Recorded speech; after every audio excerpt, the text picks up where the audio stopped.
Hi guys, welcome back to my channel. If this is your first time you are coming across this channel, don't forget to hit the subscribe button so you can be notified whenever we drop content. On this channel, we drop meaningful and educational contents back to back.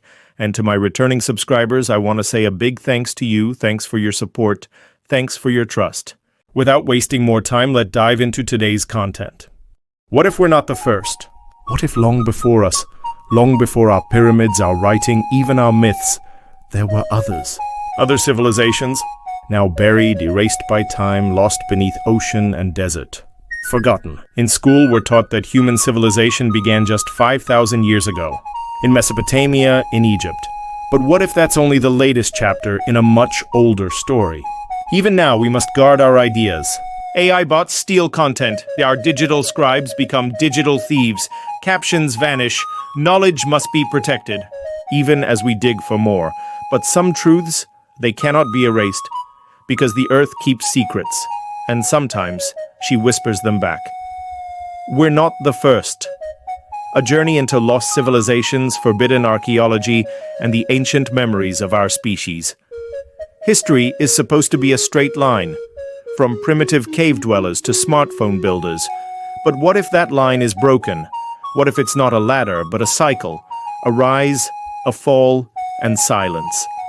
In the hills of southeastern Turkey lies a site that changed everything. Discovered in the 1990s, Göbekli Tepe is older than the pyramids, older than writing, older than agriculture, built over 11,600 years ago by hunter-gatherers. Massive stone pillars arranged in perfect circles, carved with animals, symbols, stories. It's a temple, a sanctuary. But who built it? And how? This wasn't supposed to exist. Civilization, we were told, came after farming, but Göbekli Tepe suggests the opposite. That belief came first, that we gathered not to plant seeds, but to build temples. A shipwreck off the coast of Greece, inside, a corroded lump of bronze. Decades later, scientists discover the impossible, a machine. With 37 interlocking gears, the Antikythera mechanism could predict eclipses, planetary movements, even the timing of ancient Olympic Games. Some call it the world's first computer. It dates back to over 2,000 years ago, but its complexity wasn't seen again for at least 1,000 more. Who made it? What else did they build? In Iraq, archaeologists uncovered what looks like a 2,000-year-old battery. A clay jar with a copper cylinder and iron rod. Fill it with vinegar and it produces voltage. What was it for? Electroplating? Rituals? Or something we still don't understand? The Piri Reis map, a Turkish admiral, draws a world map using older sources. On it, the Antarctic coastline, ice-free. But that land's been buried under glaciers for over 6,000 years, or more. How did they know what it looked like? Did someone else map the world before the last ice age? Across the globe, structures lie beneath the ocean. Yonaguni Monument, a sunken staircase-like formation near Japan. Bimini Road, underwater stone paths in the Bahamas. Dwarka, ruins off the coast of India, tied to legends of a sunken golden city. Are these natural formations, or evidence of coastal civilizations drowned by rising seas? These are the breadcrumbs, pieces of a puzzle scattered across continents, oceans, time. No single artifact proves a lost civilization. But taken together, they whisper a single question. What else is out there? Buried, forgotten, waiting to be seen. The year is 2025. Two scientists, one an astrophysicist, the other a climate expert at NASA, ask a question most would laugh at. If an advanced civilization existed on Earth millions of years ago, would we even know? The idea is called the Silurian hypothesis, named after a Doctor Who reference. But it's not science fiction. It's a formal, peer-reviewed thought experiment. Written by Gavin Schmidt and Adam Frank, it explores whether we could detect industrial activity in Earth's deep past, say from 100 million years ago or even more. In other words, was there a civilization before us? Earth is old, 4.5 billion years old. We humans, we've had cities for just 6,000 of those years. Written language, less than 5,000. Modern technology, barely 200.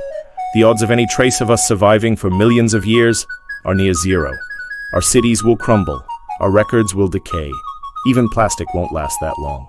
In 100 million years, the continents may be reshaped, mountains may rise and fall, plate tectonics destroys almost everything, even fossils, they're incredibly rare. Less than 1 in a billion creatures is fossilized, and that's for bones. What about microchips? But there are traces that might survive. Things like anomalous isotope ratios or carbon spikes in the geological record. A sudden increase in CO2, a layer of synthetic compounds like plastics, fertilizers, heavy metals. In fact, the Silurian hypothesis was inspired by us. Our industrial activity is leaving behind a signature. And scientists wondered, could a previous civilization have done the same? Could we be looking right at the evidence and just calling it natural variation? If a civilization rose and fell even 10 million years ago, that s nothing on Earth's timeline, and it would be gone without a trace. Our entire industrial civilization might be just one layer of dust in the rock record. Now ask yourself, how many layers came before it? About 56 million years ago, something strange happened. Earth's temperature spiked rapidly. Carbon levels soared, oceans acidified. It's called the Paleocene-Eocene Thermal Maximum, or PETM. It looks oddly familiar. Scientists blame volcanoes, methane release, natural processes, but could it be something else? Could it be a fingerprint? Schmidt and Frank didn't say there was a past civilization, but they asked the right question. Would we know if there was? We look at stone tools and pottery and say, this is the beginning. But maybe it's just the beginning of our turn. Before us, could there have been others? The Silurian hypothesis isn't conspiracy, it's caution. A reminder that absence of evidence is not evidence of absence, and that history may be far older than we dare to imagine. Every ancient culture tells stories of gods descending from the sky, of floods that drowned the world, of golden ages lost in fire and water. Are they mere fables? Or could they be something more? In the Sumerian king list, we read of kings who ruled for tens of thousands of years before the flood.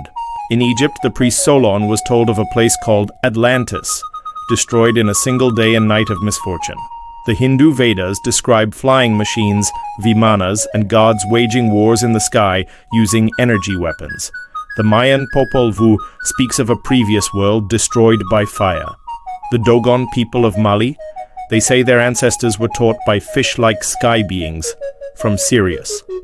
For centuries, these stories were dismissed as symbolic, allegorical, fantastical. But what if they were distorted memories? Stories passed down through the fog of millennia, preserving fragments of real events. Over 200 cultures around the world tell of a great flood. In Mesopotamia, Gilgamesh. In the Bible, Noah. In India, Manu. In the Americas, Viracocha and the destruction of the previous world. The same elements, a chosen survivor, divine warning, destruction, rebirth. Science confirms the Earth experienced violent sea level rise around 12,000 years ago, at the end of the last ice age. As glaciers melted, the oceans swallowed Doggerland, Sunderland, Beringia, entire continents beneath the sea. Did we encode the trauma in myth? The gods of ancient myth often descend from the heavens. They bring knowledge, law, agriculture, mathematics. Quetzalcoatl, Enki, Thoth, Osiris, Viracocha. They teach, then they vanish. What if these were survivors of a past world, not supernatural but human, or something like us? Before books, there was memory. Before history, there was story. And hidden within those stories may lie clues. Clues left behind by a forgotten chapter in human experience. All things rise, all things fall. Civilizations are not eternal. They flicker like firelight on cave walls. And perhaps we are not the first. Mesopotamia, Egypt, Greece, Rome. They climbed to glory, then crumbled into dust. The Maya built cities aligned with the stars, then their forests reclaimed them. The Indus Valley had sewage systems more advanced than some parts of the modern world. It vanished. Patterns. Always patterns. Why do civilizations collapse? War, drought, disease, earthquakes, but also arrogance, amnesia, the forgetting of what came before. Some researchers speak of cycles, long ones, civilizations not just rising, but resetting every few thousand years. Graham Hancock calls it a species with amnesia. Plato wrote that writing itself was a curse, a replacement for memory. Could our present moment be just one cycle in a story stretching back 100,000 years or more? 12,800 years ago, the younger Dryas impact theory suggests something struck the Earth. Fires, floods, darkness, extinction. Clovis culture vanishes, megafauna disappear, ocean levels rise hundreds of feet. If an advanced people had lived before, that would have been the perfect eraser. And yet, not all was lost. Myths survived, stone structures endured, clues buried deep in the ground, waiting. The story of Atlantis is not just a tale of hubris, it's a warning. A civilization that soared too high, forgot its place, and was erased. Sound familiar? We think we're immune, but we're on the same Earth, with the same sun, under the same sky, and perhaps the only true difference is that they forgot, and we are forgetting again. The fall is always silent at first, a whisper, a tremor, then suddenly everything changes. Those who do not learn from history are doomed to repeat it. George Santayana.